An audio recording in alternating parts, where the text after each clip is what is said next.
Hello, beautiful, and welcome back to another episode of Beautiful I Am Colored. Today, you're getting hit with back-to-back episodes, which is something I rarely, if ever, do. But it's because I was supposed to post part 2 yesterday for you, part 2 of last week's episode yesterday, and frankly, time just got away from me, and I didn't get a chance to upload it, so I'll be uploading both podcasts today. But that's neither here nor there. Hello, my name is Evelyn, and I am the creator of this podcast as well as the author of the book titled Beautiful I Am Colored. And this is the place where I just share my insights and perspectives that I gained from my week. And the goal of sharing those insights and perspectives is, of course, to provide you with inspiration or motivation in your life to make the necessary changes to get to the you who is becoming. So I started this morning off. Today is Sunday, April 7th. It is actually our oldest birthday today, 29th birthday. So happy 29th birthday to our daughter, Caitlin. She is an amazing young woman on her own path and finding her way. An incredible singer, by the way, too. And so it's just great. I cannot believe it's been 29 years. That's pretty phenomenal. And we're looking forward to seeing her here soon. So getting back to my story. This morning, I decided my car was pretty dirty because we had a little bit of dust from the wind and a few sprinkles this past week. And so I was like, okay, feeling pretty good, got up, had my water and stuff, and was like, let me go ahead and get this workout in. But I wanted to wash the car first. So I went to the car wash. The first car wash was closed for I don't know what reason, but it was closed. So then I had to go to the other one, which is way out of the direction that I was going to be going in, clean the car. And my goal was, after I get done with cleaning the car, that I would go and do my workout afterwards, and which is just like a walk or a slow jog at the park, especially as the weather starts to get warmer. But I was missing my earbuds, and I'm like, I do not work out without earbuds. Y'all know by now that music is like, it's part of my fuel. You know what I'm saying? It's part of my worship. And so I had to come on back home, which is why I'm recording now. It's 10:12 a.m. and kind of switch things up. So instead of doing my workout first and then coming home and doing the podcast, I'm doing the podcast first and then going out and doing my workout. Plus, by that time, hopefully, it'll be a lot warmer than it is now because it is quite chilly with the wind gusts. However, it's sunny and I'm looking forward to getting some outdoor time today. So, without further ado, today's topic is expectations. I was thinking that there should be some type of subtitle to it, but I'm going to give it or leave it generic unless something drops down to me when I'm uploading. And if it is, of course, you'll see it in the show title and notes. But I want to talk to you about expectations. But before I do, we like to start every podcast off with a segment I call shout outs and thank yous. And that's a moment where I shout out a person, place, thing, or idea that has been beneficial in blessing me, encouraging me something over the past week. And so this week, I want to shout out Danny and Elbra Edgeworth. For those of you here in Denver, Elbra Edgeworth's name might be very familiar to you. And if not, I encourage you to Google her and learn more about her. She actually has a building named after her here in the city. And she is definitely one of the people who is a living local legend here in Denver. But her brother was in town, and we got a chance to meet him last night at the Denver Health Foundation Gala. And oh my gosh, it was so amazing sitting next to him. Honestly, I was telling Marlon, it was like the highlight of my night, getting a chance to talk to him because we have a lot in common. You know, he married his college sweetheart. Of course, y'all know I married Marlon, my high school sweetheart. And then we have ties. We have roots in Memphis because his wife, may she rest in peace, was from Memphis. And so we had a great old time talking about Memphis and the food and all the things. And it really was just a highlight of my evening. So thank you, Danny. It was great to meet you.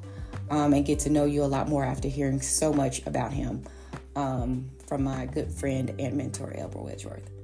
The other shout out I want to give is to the Denver Health Foundation Gala organizers. So let me tell you something. I've been to a lot of galas since I've been in Denver. I've been to a lot of events and such. But when I tell you Denver Health, they know how to organize. Like the registration process this year, I mean, I feel like it can't get better every year that they have this gala, but phenomenal check-in, utilizing technology to make it easy, for the attendees to sign in instead of having to be lined up at a table, which my first one, I recall it being lined up at a table and you're in line and people are sitting at the table and then you give them your name and all the things. And this year it was just seamless to me. You go right up to, the floor that they escort you to or tell you that where it is, and then just scan on your phone. It was phenomenal. So I just want to say the organizers, the volunteers, they did an outstanding job once again. And y'all, I was able to hear the incomparable velvety voice of Miss Diane Reeves. Listen, this lady vocals so beautiful. And I know a lot of people don't like jazz. I get it. I am a jazz lover because I love people who can actually sing versus entertain. And sometimes if you can get the bonus of a person entertaining as well as singing and who actually has gifts and not just in one area of, putting on the whole pomp and circumstance show. Like, for example, and this is not me hating at all. I'm just using a line of an example here. Like, I've never been to a Beyonce show. And frankly, I've never wanted to. I like her music sometimes when I work out. But the truth is, I'm not what they call a beehive or whatever it is. I'm not a fan like that of hers. Because one, I think she is more in the lane of entertainer, right? You got the dancers, the this, the that, the twerking, the this. And so, sure, that's good. But my preference and my tendency is to go to a bit more, seasoned vocalists. I tend to go more down that lane in terms of live music and stuff like that. So anyhow, I had a phenomenal time. Again, thank you so much to Denver Health Foundation. Wonderful event. I look forward to future events. And I look forward to giving more. And, I hadn't planned. This is not in like my notes because, I have like little bullet pointed notes and then I speak extemporaneously. But I wanted to this just dropped down to me in terms of giving, right? I have always been a person who is, how can I say? I don't have a mindset of lack. Like, I don't ever believe that I will be without something. I believe that the universe, God, will take care of me. Of course, I got to do my part, but I just believe that very deeply to the cell level, and then some at the spirit level. And so I want to just say that giving doesn't always have to be money. It could be giving of time. It could be giving of, attention, which is equivalent to time, I guess. But giving is so important. It's so vital. And I wasn't going to share this, but one of the things that I ran into a few people that I know, of course, last night, and got some feedback about a giving opportunity, that I took advantage of because it was from my heart, not because I wanted accolades, but it was from my heart. And to have the people say how much it meant to them to take the time out to do something that was really an extension of life-giving for them meant the world to me. And honestly, it really confirmed and encouraged me to just continue down the path of who I am as Evelyn. And I say that, and this is going to cascade right into today's topic of expectations. But I say that because sometimes we can get entangled up in somebody else's perspective and how they live their life, even when we are connected to them as husband and wife, for example, Marlon and myself. And Marlon operates exceptionally different than I do, which is why our marriage works. He's very different. He's much more logical. He is not necessarily a giver in the same way that I am a giver. And so I fill in those gaps for, where that's not his area. He's very strong in other areas. And so it just did my heart good. And it just made me believe even more deeply like that I'm on the right track, because there are always these little signs. If you're open to seeing them, there are always these little signs that give you hints that you're on the right path. And so I just wanted to share that to someone who may have been through a season. And I'll just, I'll talk about myself too as an example. Been in a season of, like really borrowing somebody else's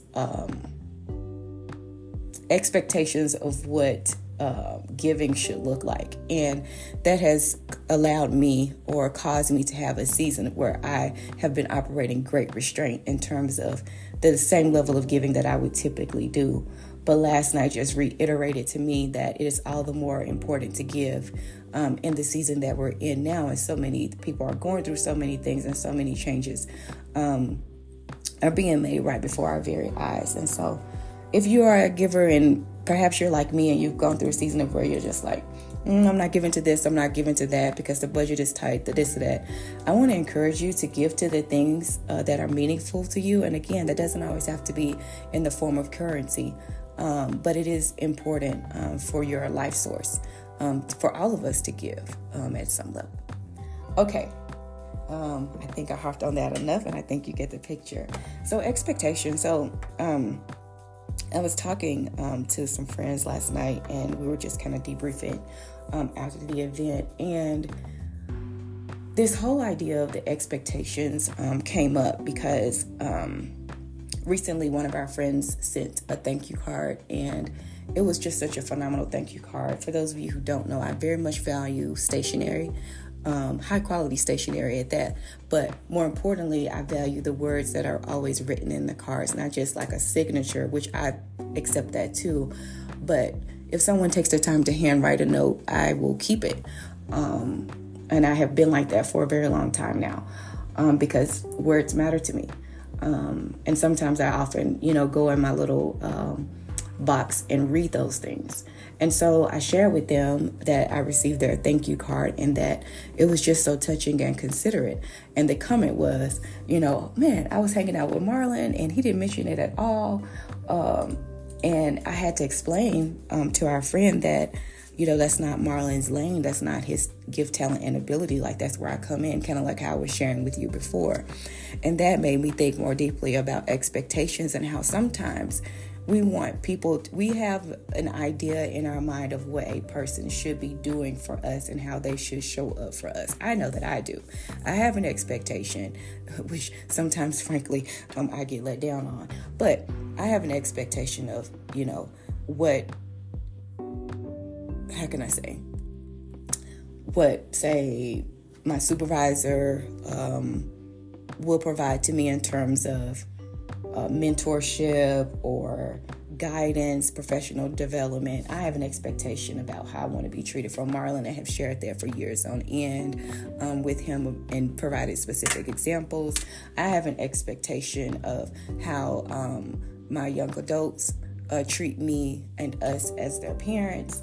I have an expectation of, if I am in friendship with you, that the relationship doesn't necessarily need to be needy or pacified, but I do have an expectation that, we will connect at a deep enough level to where we get beyond the surface. Okay, those are a few examples of my own expectations that I have. But you know what? Sometimes your expectations are not going to be met. I can tell you, I gave you the example about the supervisor, right? I can tell you that every supervisor I've ever had, has never met my expectations. Like, never. One of the reasons why is because my personality makeup is like 3% of the population. I don't require a lot of oversight. There's no supervising involved with me at any position that I've virtually ever held. I'm very much a doer, and as you know, super achiever, meaning other people's 110 and 20% is usually about my 50 or 60%. And that's not me being arrogant. That's just me taking account for my patterns over the past 46 years and consistent patterns of how I work. And I've been let down quite a bit in terms of, desiring and expecting and wanting to have that professional development and for somebody to pull on me, but being met with very little because they're just so excited to have someone on their team who they don't have to, work to supervise, which has been very frustrating for me as a person who always likes to have very high arching goals that seem unachievable, but some kind of way they're going to get mastered. And I just wanted to say this because this podcast is not going to be long today. Sometimes we can set our own selves up for huge disappointment because we have in our own minds and imaginations set the bar, let's just call it high, set the bar high for someone else to do and perform in a way that we expect. But sometimes, a lot of times, especially for super achievers, the thing that we're looking for and the expectation is not met because that person doesn't have it to give. Like, that's not their lane. What you're looking for them to satisfy within you, they don't have to provide to you. And I want to say this because it will alleviate future-wise. If you keep this in mind, it will alleviate, the hurt and disappointment that comes along with being disappointed by someone not, responding in the way that you would like for them to respond. I would instead encourage you to grow your capacity, as I am in this season of growing my capacity to understand and just rest and say, and this is what I've been saying to help me, is, you know what, it's okay. This is not their gift, talent, or ability, and this is my expectation of them, but I recognize that they don't have it to give, and you can't force, right? You can't force. Because forcing will produce a false fulfillment of the expectation, because then somebody is doing something just because you demanded it or just because you asked. And most people, you may be different, but most people want the giving or the expectation to be satisfied almost in an organic and voluntary way. And sometimes we just have to release things and surrender and know that, you know what, you might not ever, get flowers delivered to you. You might not ever have a certain person in your mind,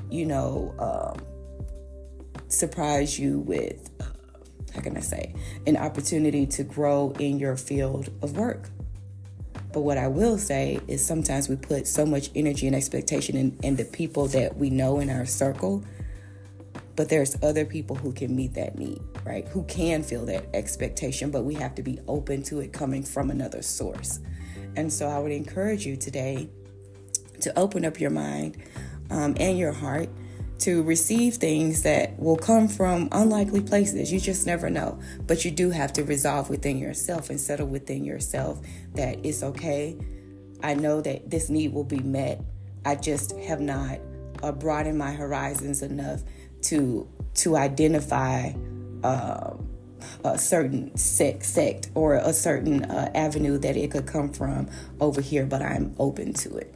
And I'm open to having my visions and dreams and goals come in a way that benefits me the most, which allows far more room for things to come to you quicker and faster than they would if you're just always harping on expectations coming from other people. Okay, let me think for a second. Is that all I have to give today? Actually, no. One more thing.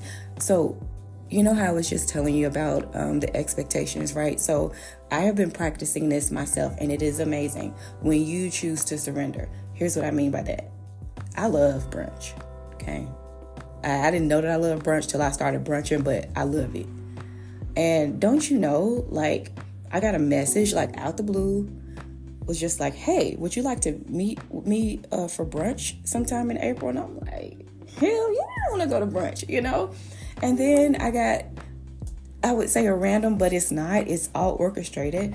Another invitation to dinner with a friend, and was like, well, we can go anywhere that you want. We can even try a local spot. And I was like, oh, is this place I've been wanting to try that's fairly new in my neighborhood and it's local.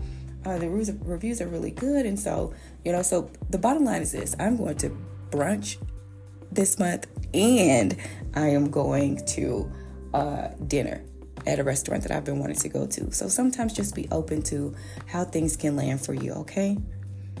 All right, that is for sure now all that I have to give for this week. I am believing that we are going to have a phenomenal week because we say that it is so. And we are in control of our thoughts. And we know how to pull in thoughts that don't align with the visions, goals, and dreams that we have. And we get to stop those thoughts, and we get to replace them with thoughts that are fulfilling and in alignment with where we are headed. And as always, remember, the future you is waiting on you. It's been a pleasure. Have a good week, everyone.